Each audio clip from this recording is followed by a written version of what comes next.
Hey, what's up? I'm here in the corner where I live. I have a real soft spot for the Wii U. I don't know if you can see that. I have a real soft spot for the Wii U. I love this stupid piece of shit because it's a stupid piece of shit. Because it's not good.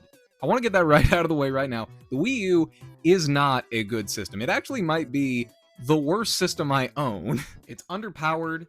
There's barely any games for it. What games it does have are almost all available on other platforms, and the system's reliance on the gamepad to even function is just downright annoying. It's a pain in the ass, it's inconvenient, it's a big, dumb hunk of plastic that fucking sits in your lap. A good number of games force it upon you with no option for an alternative. It is just straight up not a good system. I love it. I mean, how could I not? So the Wii U is a very interesting system to me, and one that I really missed the boat on, like I think a lot of people did. But I got the system very close to its launch in December of 2012, just a month after launch, and with it, I got the pack-in title, Nintendo Land, New Super Mario Bros. U, and a little bit later, I got Zombie U, and that was literally it for 4 years. It wasn't until January of 2017, just 2 months before the Nintendo Switch launched, that I picked up Super Smash Bros. For Wii U.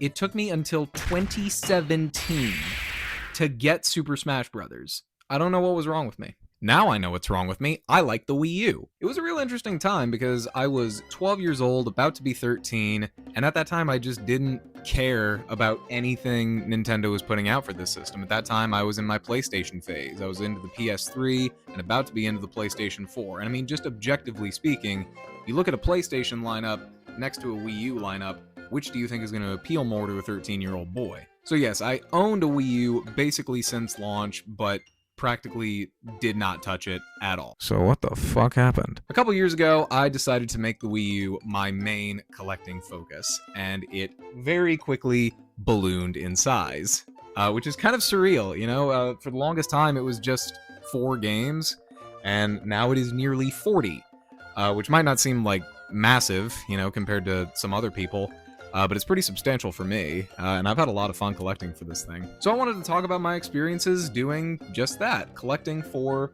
a dead system that no one cares about, because I had a lot of fun, and maybe if you're looking into collecting for the Wii U, you can have some fun too.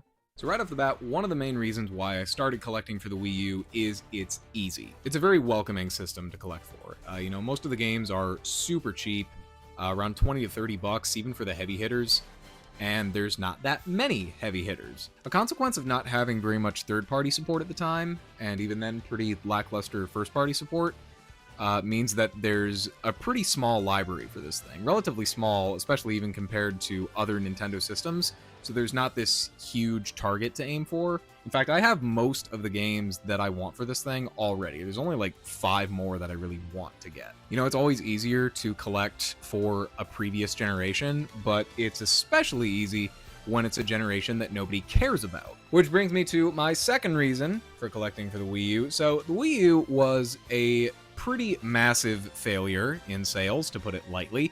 It only sold 13 million units worldwide, and just for comparison, the Nintendo Switch just passed 150 million units sold worldwide. So it didn't do great. But you know what other system didn't do great? The GameCube. And you know what collecting for the GameCube is like right now? A fucking nightmare. Now, obviously, you can never know for sure what games are going to go up or down in price. Most of the time, you're just guessing. I do think you kind of have to develop a little bit of the sixth sense when you're collecting. But I just have a feeling. I just have a feeling that the Wii U, selling as poorly as it did, is gonna be hard to collect for in the future. Pattern recognition is a valuable thing, and I feel like I am noticing a pattern here, so I feel like it's better to jump on it sooner rather than later. And if you're jumping on it, what would I recommend? Well, I would say just stick with whatever is interesting to you. I stick mostly to the Nintendo published stuff, which for this system is everything that's interesting for it. I would say stuff like Super Mario 3D World, Nintendo Land, Bayonetta 2. Those are just some examples of what I would consider are some must-buys. Bayonetta 2 especially. I mean, this is like one of the best deals in all of gaming, because especially this one, this includes Bayonetta 1 on its own disc. So you get 2 of the best action games of all time for the price of 1. You can get that for like 20 or 25 bucks. It's unreal. Also, just for the novelty, why not get Breath of the Wild?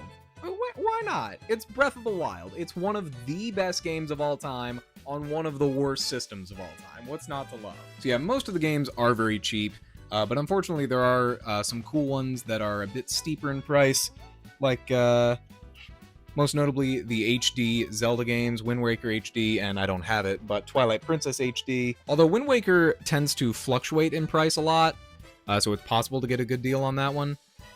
Twilight Princess is just expensive though, and that's that. But again, just go with whatever is interesting to you, because even though the Wii U library is relatively small, there is some very interesting stuff you can find for it, like Batman Arkham City Armored Edition, Deus Ex Human Revolution, and if you have a love for janky third-party ports, you can check out stuff like Assassin's Creed 3 and 4, Mass Effect 3, Minecraft. There's some very interesting curiosities, if nothing else. But why would I jump on it if every game worth playing has already been ported to the Nintendo Switch or other platforms? I'm sorry, every game? No, but that is a pretty big issue with the system, is that most of the heavy hitters for the system, most of the games that are worth playing, have either already been ported or they have equivalents on the Nintendo Switch or other systems. You know, it's totally valid to be like, why would I play Mario Kart 8 when I could just play Mario Kart 8 Deluxe? Why would I play Smash 4 when Smash Ultimate is better in almost every way? Super Mario Maker doesn't even work anymore, and it's already been replaced with a full sequel on Nintendo Switch. And Splatoon got 2 sequels. Bayonetta, Mario 3D World, Captain Toad, Pikmin 3, and most recently Xenoblade Chronicles X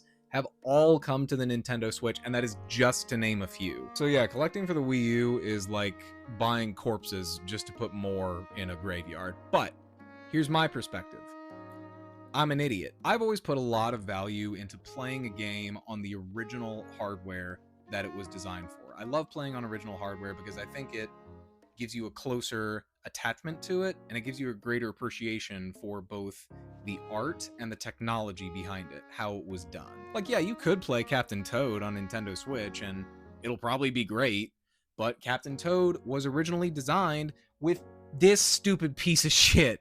So there's moments in the game where, like, you have to use the touchscreen on the gamepad to, like, turn a crank, or you have to use the gyro aiming to aim a cannon in first person, and those moments are stupid and dumb, and they completely break the flow of gameplay, but that's how it was designed. You're seeing the game as the developers originally intended it to be, as awkward as it may be.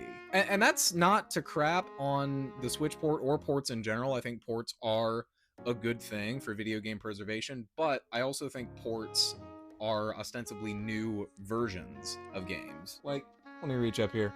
Let me reach up here for an example. Zelda the Wind Waker and the Wind Waker HD are 2 different games to me. They're the same story, the same design, you know, the bones are the same, but the meat on those bones is different. And I see value in both, because I think both are tied to their respective hardware. I think that is mostly just a collector mentality, though, where you kind of want to get, you know, different versions of a game, at least for me.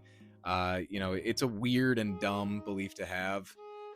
Most people do not think that way, and that's great, because it's weird and dumb.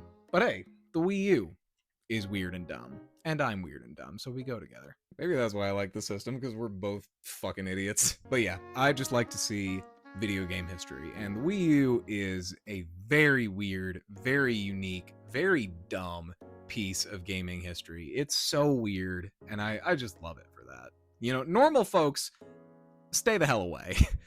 But if you're a freak like me, I think you can find a lot to love with the Wii U. I certainly have. It's a great system, and I've been playing it a lot recently. If you think you'd be interested, I would recommend hopping on the Wii U train. You know, it's a weird, awkward, poorly optimized, slow ride, and it's a ride that'll constantly ask you to use the Wii U gamepad in weird ways that completely interrupt the flow of gameplay, but it's interesting. Damn if it isn't interesting. If you made it this far, Jesus, I really appreciate it if you watched this far. Thanks for listening to me ramble. Tell me what are some of your favorite games for it? What do you like about it? Do you like the fact that it kinda sucks? Because I really do. Thank you so much for watching, and I hope to see you again soon.